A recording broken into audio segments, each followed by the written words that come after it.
তোমরা তো আমার ব্লগ দেখেইছো তারাপীঠের। তো তারাপীঠে এসেছি, এটা ছিল ডে 2। সকালবেলা উঠে আমি টিনটিনার মা বেরিয়ে পড়েছিলাম ব্রেকফাস্ট করতে যাব বলে। তো এই রেস্টুরেন্টে আমরা ব্রেকফাস্ট করতে ঢুকেছিলাম।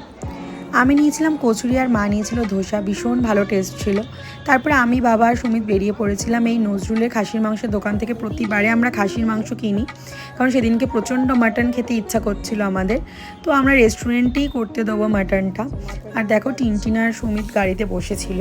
তারপরে রেস্টুরেন্টে গিয়ে মাংস টাংস বানাতে দিয়ে আমাদের সেদিনকে প্ল্যান ছিল আমরা নলহাটেশ্বরী মায়ের মন্দিরে যাব। তো দেখো সুন্দর করে সাজুগুজু করে রেডি ফেডি হয়ে সবাই আমরা বেরিয়ে পড়লাম। আর টিনটিন জানো তো প্রচণ্ড আদর খেতে ভালোবাসে। ও যখনই আমাকে দেখতে পাবে ওকে আদর করতে হবে, বকা যাবে না মোটামুটি। তো তারপরে দেখো ওখান থেকে বেরিয়ে পড়লাম আমরা। যারা যারা এখনও তারাপীঠ গিয়েছো কিন্তু মা নলহাটেশ্বরীর মন্দিরে যাওনি, আমি বলবো অবশ্যই একবার ঘুরে আসো।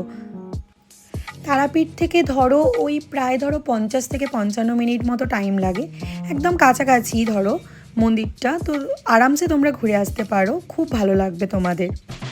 আর একটা কথা তোমাদের জানিয়ে রাখি, তোমরা হয়তো অনেকেই জানো না, তারাপীঠ হচ্ছে একটা সিদ্ধপীঠ মায়ের মন্দির। অনেকেই ভাবো যে এখানে মায়ের কোনো একটা এটা সতীপীঠ, কিন্তু না, এটা মায়ের সতীপীঠ না। নলহাটেশ্বরীর মায়ের মন্দির সতীপীঠ, কারণ সেখানে মায়ের নলা পড়েছিল। এই দেখো তোমাদের সাথে কথা বলতে বলতেই আমরা চলে এলাম মায়ের মন্দিরে। জানো তো আমাদের ঢুকতে প্রায় 1:30 বেজে গিয়েছিল। তো 1:30 যেহেতু মায়ের মন্দির বন্ধ হয়, তো সবাই বললো যে তাড়াতাড়ি করে ডালা নিয়ে চলে যাও, না হলে কিন্তু মায়ের দর্শন পাবে না। কারণ মায়ের মন্দিরটা 1:30টার সময় পুরোপুরি বন্ধ হয়ে যায়, আর তারপরে প্রায় ধরো আধ ঘন্টা থেকে 1 ঘন্টা বন্ধই থাকে। তারপরে মায়ের মন্দিরে গেলাম। আগে জানো তো এই মন্দিরটা যখন যেতাম না, খুব ছোটোখাটো একটা মন্দির ছিল, এখন বিশাল বড় হয়ে গেছে মায়ের মন্দিরটা। আর এই দেখো মায়ের রূপ, কী যে ভালো লাগে আমার এই মন্দিরটা এসে, তোমাদের কি বলবো। মানে আমি তারাপীঠ গেলে, তোমরা আগের বছরেরও যদি ছবি দেখো, আমি তো প্রতি বছর তারাপীঠ যাই, তোমরা দেখতে পাবে আমি এই মন্দিরে যাই মায়ের। তো তোমরাও অবশ্যই ঘুরে আসো। আর দেখো মায়ের মন্দিরের পাশেই বাবা গণেশেরই এই মন্দিরটা রয়েছে। তো সেখানে একটুখানি ধূপ দিয়ে দিচ্ছিলাম। আর একদম গণেশের মন্দিরের উল্টো দিকে মা ষষ্ঠীর মন্দির। তো ওখান থেকে বেরোনোর ব্যাপার একটা ছিল, তাড়াহুড়ো তো ছিলই, কারণ হোটেলেতে টিনটিনকে গিয়ে খাওয়াতে হবে। কিন্তু মা বললো এসছি, সবাই প্রসাদ খাচ্ছে, তো আমরা খাবো না? তো ওদেরকে বলেছিল, কারণ ওদের ওখানে নিয়ম হচ্ছে, তোমাদের আগেই বলে দিই, সকাল 8টার সময় তোমাদেরকে টিকিট কাটতে হবে। তো আমাদের তো সেটা ছিল না, কিন্তু ভাগ্য এত ভালো ছিল।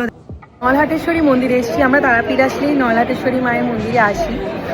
তো কোনো দিনই মানে এরকম ভোগ খাওয়ার সুযোগ হয় না, এমনই একটা সময় এসেছি, সুন্দর করে ভোগ খেতে পারছি। দেখো এই হচ্ছে ভোগটা মায়ের। তো খুব ভালো লাগছে আর কি, মানে এত অমৃতর মতো, মানে আর কি তার মানে টেস্ট আমি বলে বলতে পারবো না। ভোগটা ছিল অমৃতর মতো, জানো তো, মানে কি বলবো।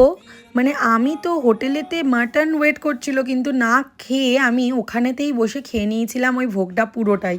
মানে তারপরে তো খাওয়া দাওয়া করলাম হোটেলে এসে, মাটনটা দারুণ হয়েছিল জাস্ট। তারপর সন্ধেবেলাতে এমনই ঘুমিয়ে পড়েছিলাম আমরা সবাই, আর কোথাও বেরোনো হয়নি, অনেক ঘোরার প্ল্যান ছিল। তারপর আর কোথাও যাওয়া হয়নি বলে একটু হোটেলের নিচেই ঘুরঘুর করছিলাম আমি, মা, টিনটিন, বাবা। কারণ কি করব রুমের মধ্যে বসে থেকে, তো সুমিত রুমেই ছিল। তো সবাই মিলে একটু আড্ডা মারছিলাম। আর এই টিনটিন সুইমিং পুলে নামার আর কি বায়না করছিল।